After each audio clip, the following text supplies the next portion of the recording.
Secondo lei, allora Zaia a questo punto per farsi sentire, per far valere l'opinione di tanti cittadini che hanno votato per l'autonomia, cosa dovrebbe fare?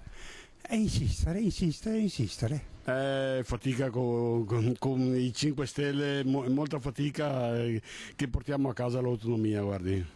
Penso che sarà un'impresa ardua.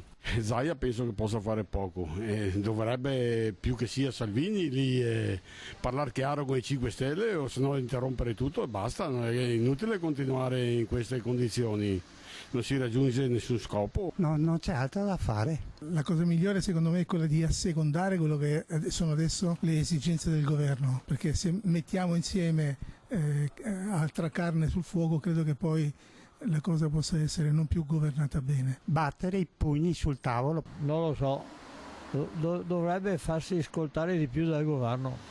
Non so neanche io. In che modo? Non lo so, non ho la più pallida idea. È una partita difficile.